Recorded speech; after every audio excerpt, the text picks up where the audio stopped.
No co? Do garażu trzeba jakoś dojechać, nie? Także ostatnio pękł mi ten plastik przy odpowietrzniku, no ale zawsze mogło być gorzej. Jakoś tak z automatu założyłem, że jest to wina tego metalowego odpowietrznika, chociaż niektórzy z Was pisali, że na plastikowych mieli dokładnie tak samo. Także może to po prostu był już czas tej rurki, jeszcze była oryginalna. A te plastikowe odpowietrzniki, dramat. Mam wrażenie, że one się same rozwalają, jak odwrócę wzrok, sięgając po śrubokręt. I miałem też oryginalne z ASO, ale wcale nie są lepsze niż takie tanie zamienniki. No i stąd pomysł na wstawienie tej mosiężnej śrubki. Przynajmniej trzeba jej to przyznać, że się nie rozpada na widok śrubokręta. No ale pękło to pękło, po co drążyć temat? Po prostu uznałem, że jest to dobra wymówka, żeby jeszcze podłubać przy układzie chłodzenia.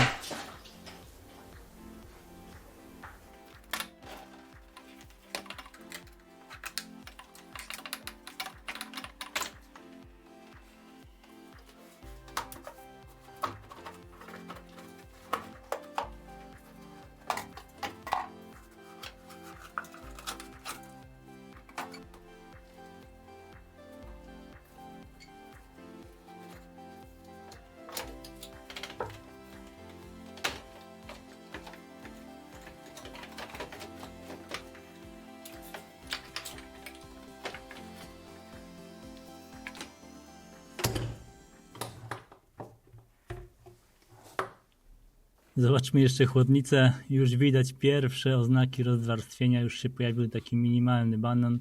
Widziałem jeszcze takie w dużo gorszym stanie, które dalej jeździły, także ja ją zostawiam. Będę jeździł i obserwował i myślę, że do końca roku powinna jeszcze spokojnie dać radę. Tak, ten przewód dalej tutaj jest. A tymczasem pompa wody. Coś już zaczęła stukać. No i też ją postanowiłem wyjąć. No cóż, taka niespodzianka na koniec. Chyba nie wytrzymała tego ostatniego dojazdu na w połowie pustym układzie. No ale to jej też w żaden sposób nie usprawiedliwia, bo tak się dziać nie powinno. Tak czy siak, przynajmniej będzie ciekawie. Doszło mi teraz szukanie resztek plastikowego wiernika w układzie chłodzenia. No ale to dopiero będę mógł zrobić, jak już poskładam cały układ. Wszystkie rurki będą na miejscu.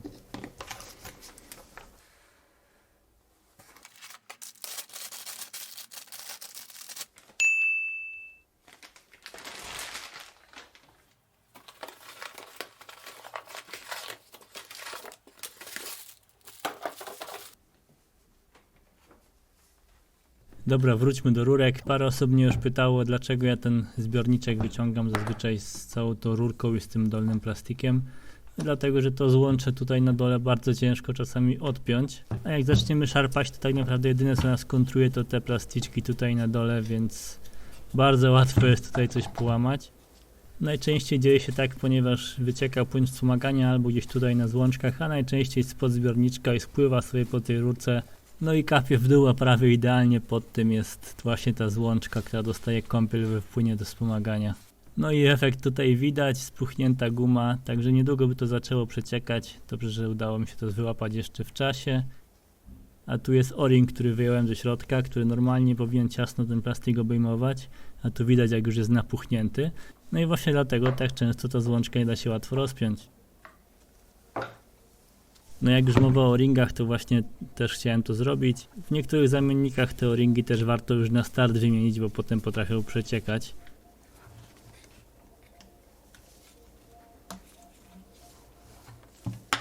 Jeżeli ktoś nie wie, jak się mierzy taki o-ring wyjęty z układu chłodzenia, bierzemy sobie suwmiarkę. Potrzebujemy przede wszystkim średnicę wewnętrzną. Staramy się go oczywiście nie rozciągnąć. No i widzimy 38 z groszami. Można wziąć tą niższą pełną wartość, czyli 38. Potrzebujemy też przekrój tej gumy. Oczywiście stary o-ring już nie będzie okrągły, tylko bardziej kwadratowy. Jak widać tutaj z jednej strony mierza jest 2 mm, a z drugiej jest prawie 4 mm. Także szukamy o-ringu z najbliższą wartością, jaką znajdziemy. Do tego układu najlepiej Vito nowe. W tym układzie występują dwa główne rozmiary o-ringów. Nazwijmy to te duże, takie jak idą do chłodnicy, czy na przykład ten duży port w zbiorniczku. To jest rozmiar 38×4. Można też wstawić 37×4. Na tak dużym obwodzie te pół milimetra i tak nie robi wielkiej różnicy. Generalnie bierzemy to, co będzie łatwiej dostać. Drugi rozmiar to jest ten, nazwijmy go mały, czyli na przykład ta rurka idąca od dołu silnika, ta dolna złączka na zbiorniczku, czy wąż powrotny z nagrzewnicy. To jest rozmiar 22 na 3,5.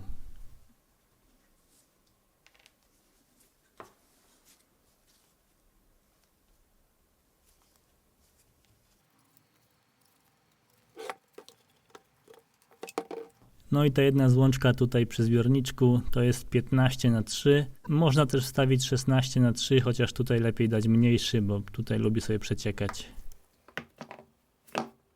Dobra, my tu gadu, a tymczasem przyszły części.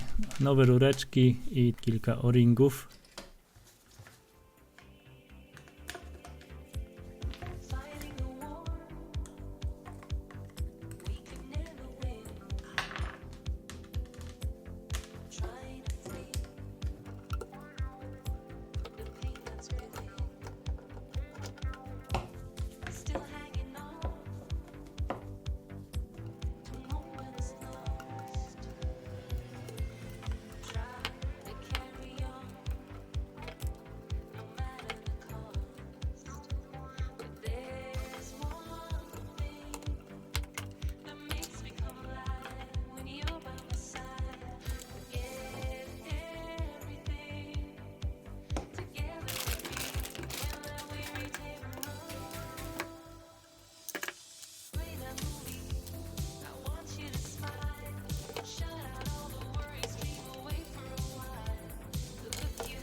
Jedyny o-ring, który zostawiłem, to ten z tej strony, bo tutaj jest ta plastikowa rurka i ona by się pewnie złamała, gdybym zaczął wciskać na siłę. A tutaj były takie plastikowe opaski trzymające ten przewód, ale już zdążyłem je połamać. Na szczęście znalazłem tanie zastępstwo.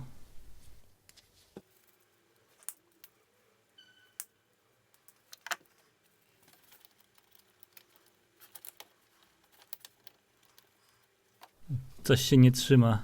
Aha, bo to nie ten otwór.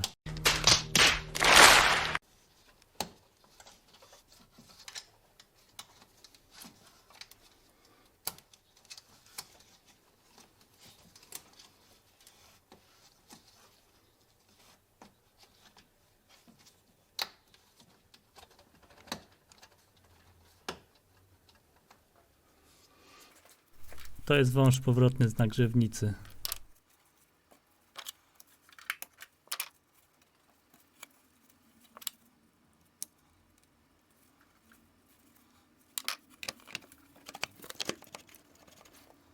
No i mała modyfikacja, dodałem taką aluminiową osłonkę. Chodzi o to, żeby zebrać jakieś kropelki ATF, które tutaj mogą spływać. Musi to wytrzymać tylko tyle, aż zajmę się wreszcie tym wspomaganiem.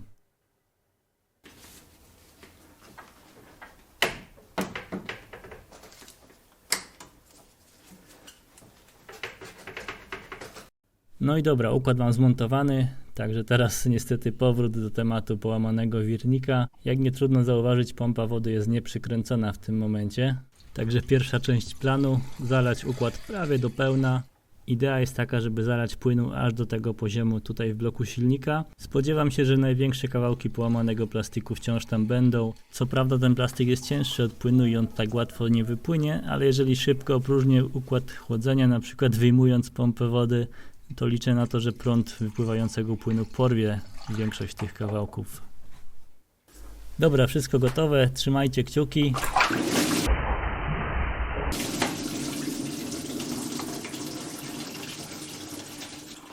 O, zadziałało. Nawet ja jestem zdziwiony. No ale powtórzyłem tą operację kilka razy, udało mi się wyłapać całkiem sporo, chyba wszystkie plastiki większe jakie tam były. I love it when a plan comes together. No to czas na drugą część planu, normalne zalanie, odpowietrzenie i solidne przebutowanie silnika, tak żeby jakieś pozostałe plastiki miały okazję zapoznać się z nowym metalowym wirnikiem. Przemiele takie rzeczy. Zrobiłem szybki kurs 50 km, no i po otwarciu zbiorniczka taki widok. To nie jest olej, to jest zmielony plastik pozostały jeszcze w układzie. Także chyba miałem farta, czas teraz wypłukać ten syf, to już zwykła woda, bo szkoda marnować płyn. To oczywiście nic ciekawego się już nie dzieje, po prostu trochę wody, pokręcenie silnikiem, żeby się wymieszało, no i zlewanie całego tego syfu ile się da. No i jak widać troszkę jednak drobnych plastików jeszcze pozostało. Jeżeli jeszcze gdzieś został jakimś cudem jakiś większy kawałek, no to prędzej czy później z pompą się spotka, a jeżeli ominie, no to pewnie skończy w zbiorniczku albo w chłodnicy, no i tam już pozostanie do czasu wymiany. Także myślę, że będzie dobrze. A skoro już o płukaniu mówimy, to w zasadzie mógłbym jeszcze zrobić płukanie całego układu kwaskiem cytrynowym i tak dalej, ale ja już to kiedyś robiłem i nie widzę powodu robić tego ponownie, także niestety dzisiaj tego nie zobaczymy, ale obiecuję, że jak trafi się odpowiedni kandydat, to postaram się to nagrać. Dobra, czas już to składać. Jeszcze zmienię te uchwyty na osłonę silnika, bo są strasznie pordzewiałe i popękane. No, sama osłona też, syf straszny. No, od razu lepiej. I 500 km później układ szczelny, żadnych kropelek, wszędzie spokój, także myślę, że jest dobrze. Co prawda wspomaganie dalej cieknie, ale tym się zajmiemy niedługo. Nie musi być jakichś fajerwerków, ważne, żeby ten układ był po prostu szczelny i sprawny, odprowadzał ciepło i nie wyciekało nic z niego co chwilę. Chłodnicę pewnie sobie wymienię gdzieś tam w tym roku, no i poza tym myślę, że będzie chodzić. Dzięki za uwagę, pozdrawiam.